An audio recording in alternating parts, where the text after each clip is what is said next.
فلا خوف علیہم ولا هم یحزنون. یہ آیت کہ ان پر خوف نہیں ہوگا اور وہ غمگین نہیں ہوں گے، یہ چیز دنیا کے لیے بھی ہے اور آخرت کے لیے بھی ہے. پہلے آپ دیکھیں اللہ تعالیٰ نے خوف کا جو ہے ذکر پہلے کیا اور پھر غم اور غمگین کا بعد میں ذکر کیا. اس کا بھی ایک بینیفٹ ہے کیونکہ وہ جو زیادہ کوانٹٹی میں ہوتی ہے، مقدار میں ہوتی ہے، وہ پہلے مینشن کی جاتی ہے، اور جو چیز کم ہوتی ہے وہ بعد میں، کیونکہ جو خوف ہوتا ہے نا وہ مستقبل کے ساتھ اس کا تعلق ہوتا ہے. جس چیز کا بھی آپ خوف کرتے ہو وہ ایسی چیزیں ہیں جو بھی ہوئی نہیں ہیں، جبکہ غمگین ہونا یہ اس کا مستقبل سے کوئی تعلق نہیں ہے بلکہ اس کا ماضی سے تعلق ہے. لیکن اللہ یہاں یہ بھی نہیں کہہ رہے کہ ان پر بالکل کوئی خوف نہیں ہوگا. اس کے لیے عربی ہوتی لا خوف علیہم، اور اس کا یہ مطلب ہوتا کہ ان پر کسی قسم کا کوئی خوف نہیں ہوگا. لیکن اللہ نے کہا لا خوف علیہم، اس کا مطلب یہ ہے کہ اکثر اوقات ان کے اوپر کوئی خوف نہیں ہوگا. اللہ تعالیٰ یہ نہیں کہہ رہے کہ ان کو بالکل ہی کوئی خوف نہیں ہوگا، کیونکہ ہو سکتا ہے اس دنیا میں جو مومنین ہیں ان پر بھی خوف طاری ہو، لیکن زیادہ تر ان پر خوف نہیں ہوگا، دوسرے لوگوں کی طرح نہیں ہوں گے وہ.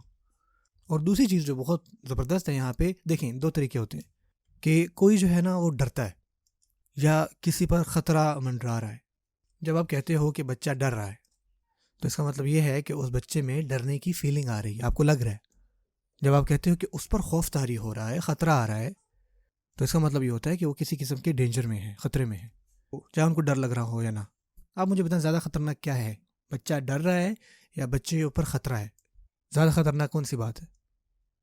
کیونکہ یہ جو خطرے والی بات ہے یہ زیادہ خطرناک بات ہے، ٹھیک ہے نا. یہ اصل خطرہ ہے جو ان کو ہو سکتا ہے نا. اب دیکھیں اللہ تعالیٰ یہ نہیں کہتے کہ لا یخافون، اللہ تعالیٰ یہ نہیں کہہ رہے کہ وہ ڈرتے نہیں ہیں، بلکہ ہمیں قرآن مجید میں ملتا ہے کہ جو مومنین کی کوالٹی وہ یہ ہے کہ وہ ڈرتے ہیں. اس دنیا میں بھی، آخرت میں بھی، قیامت کے دن ان میں ڈر ہوگا، خشیت ہوگی. یہ کوالٹی ہونا کوئی بری بات نہیں ہے، یہ ایسی کوالٹی ہے جو اللہ تعالیٰ ذکر کرتے ہیں اس کا. لیکن اس دن اگر آپ ڈر بھی رہے ہوں گے، ایک بات جان لیں کہ آپ کے ڈرنے کی وہاں پہ کوئی بات نہیں ہے مومنین کے لیے. اور پھر اللہ تعالیٰ فرماتے ہیں وَلَا هُمْ يَحْزَنُونَ، اور یہ وہ نہیں ہیں جو غمگین ہوں گے. اب یہاں پہ ہم بڑا امپورٹنٹ ہے. ہم کا یہاں ایک معنی یہ بھی ہے کہ وہاں پر اور ہوں گے جو غمگین ہوں گے، مومنین نہیں. اللہ تعالیٰ ان کی طرف اشارہ کر رہے ہیں جو اس ہدایت کو فالو نہیں کرتے. اور دوسری چیز اس آیت میں ہے کہ یہاں پہ یہ فعل آیا ہے یحزنون. جب خوف کی اللہ تعالیٰ نے بات کی تو وہ ایک اسم تھا، ناؤن تھا، اور جب غم کا ذکر کیا تو اللہ تعالیٰ نے فعل کا ذکر کیا، حزن کا. آپ کو پتہ ہے میں نے آپ کو بتایا تھا کہ جو ناؤنز ہیں وہ پرماننٹ ہوتے ہیں لنگوسٹکلی، اور جو وربز ہیں وہ ٹیمپریری ہوتے ہیں. اور جو بڑی زبردست بات ہے، آپ کو پتہ ہے کہ خوف جو ہے نا وہ پرماننٹ ہوتا ہے، اور جو غم ہے وہ آتا جاتا رہتا ہے. سو وہ ایموشن جو ٹیمپریری تھا اس کو فعل کی شکل میں ذکر کیا، اور وہ ایموشن جو کہ پرماننٹ تھا اس کو پرماننٹ فارم میں ذکر کیا. لا خوف علیہم ولا هم یحزنون.